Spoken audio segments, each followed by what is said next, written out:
Il était une fois, dans un petit village en plein cœur de la forêt, un événement incroyable se produisit. Tous les habitants se figèrent à exactement 3 heures de l'après-midi. Les chats cessaient de ronronner, les oiseaux restaient suspendus en plein vol et les feuilles des arbres ne frémissaient plus sous la brise. Seule une petite fille aux cheveux dorés, nommée Lila, se rendit compte qu'elle pouvait encore bouger. Intriguée et un peu effrayée, Lila déambula dans les rues silencieuses du village.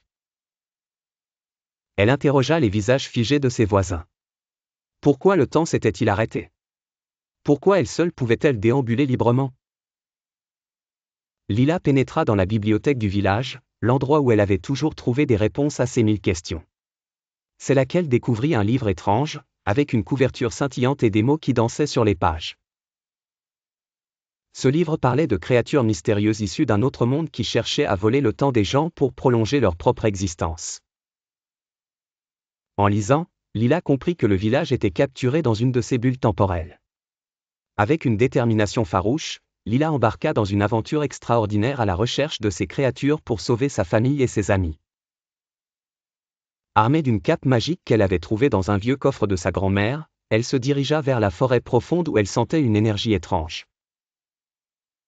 Là, elle rencontra des créatures aux yeux étincelants comme des étoiles.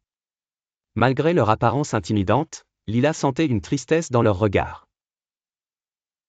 Elle leur demanda pourquoi elle volait le temps des autres.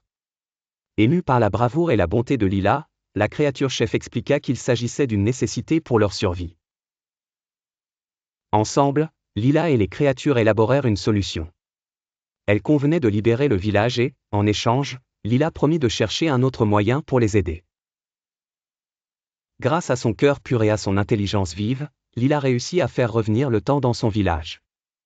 Les créatures, reconnaissantes, laissèrent une parcelle de leur magie à Lila, pour se souvenir de cette aventure extraordinaire. Ainsi, le village retrouva son animation habituelle et Lila garda en elle le souvenir d'un jour où le temps s'était arrêté, la leçon que même les êtres les plus différents peuvent collaborer pour le bien commun.